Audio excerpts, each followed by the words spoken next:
Welcome to PhotographyBB's Vintage Grunge Artistry effects for Photoshop. These effects are template-based and require absolutely no installation of any actions, no brushes, no patterns. Simply open the template files in Adobe Photoshop and create your digital artwork in seconds. So we're going to look at our new Grungy Grain effect for Photoshop. Now each of these template files come in three orientations. We have a landscape orientation, a portrait orientation, and a square crop orientation template file. So right now we're going to look at the Grungy Grain landscape template file. So simply open this file in Photoshop and the instructions appear on the screen here to double click the top layer thumbnail to add your own image. So what we want to do is look at the layers palette right here, and we want to double click the thumbnail, not the title text right here, otherwise that will edit the layer text. Double click the thumbnail right here, and that will open up the Smart Object layer. Now all we have to do is go up to File, Place or Place Embedded, depending on which version of Photoshop you're using, and choose an image that you would like to work with for this effect. Now I'm going to use this one right here, and we're just going to click on Place. Now we've just placed the image into the Smart Object layer. Now you can grab the little anchor handles here and drag the image if you would like to stretch it wider or taller, and then click on the check mark right up here to place that image. And now all we have to do to complete the effect is to simply close this Smart Object and save it. So I'm just going to close the little tab right here, and I'm going to say save. And now the Smart Object layers are going to update with all the effects automatically predetermined for you. So we're just going to wait for a quick moment here, and you'll see the effect take place like magic. There we go. So this is our Grungy Grain effect right here. And if I zoom in, you'll see there is a very beautiful sort of grainy effect here to this image. And I'll zoom back out a little bit. Now we have some options for further customization in the layers palette right here. So we'll start with the color options folder right here. So if we toggle that folder open, we have a number of different preset color options right here. The first one here will allow you to add your own color. And if we turn on the visibility and double click on the color control here, you'll see that we have the ability to slide this over and add our own color. Now this is adding color to the sort of the midtones and the darks areas of the image. And of course you can crank up the saturation or lower that down, increase or decrease the lightness, and that is completely up to you how you would like to use this to apply color.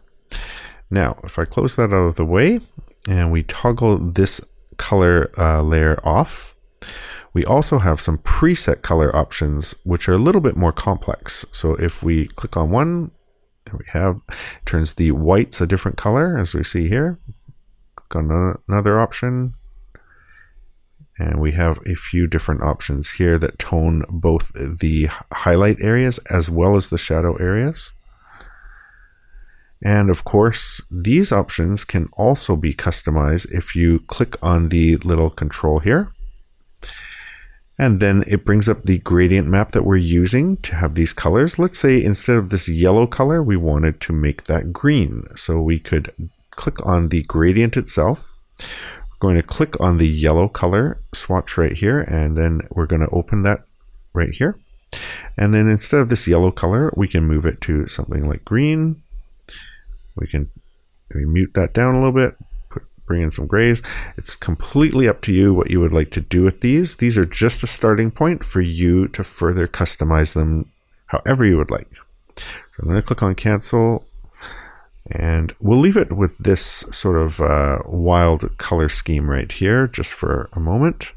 And I'll show you some of the other options that we have available. So let's close the color options folder and move on to the grain options right here. So if we open that up, we have a number of different grain options. So we do have a light grain applied right now. I'm going to zoom in maybe to 50% so we can have a better look at that.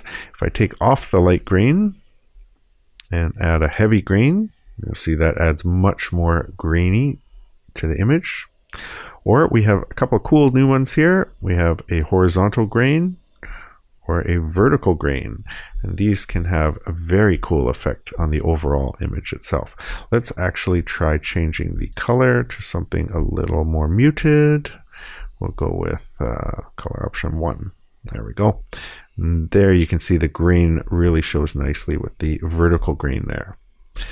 So I'm going to leave it at that for now. You can also have actually more than one of these effects on if you want. We can add some light grain and change the mode to multiply. And then we can have both grain effects showing. Now next we have the grain effect intensity. Now that is the actual effect of this this image here. So it is set by default on normal intensity. If you would like, you can take that off and go with a very light intensity instead. And you'll see that the midtones really open up here. You get more lightness in the midtone areas than when we had the normal intensity on. And of course, if we add the strong intensity, it's going to really tack those blacks there with the effect like that. So that can also have a very cool effect depending on your own image. And that's how easy it is to use this file. Now, if you wanted to, you can even change the background paper color. If we go here, double click that swatch, and we can add some other effects here. If we turn off the color options layer, that is where we can control the background color. Again, can choose any color you like, and you can see that you can have a lot of fun customizing this effect. We'll turn back on the color options layer there, and that's our grungy grain effect for Photoshop. I hope you have lots of fun playing with this template, and thank you again. Happy Photoshopping.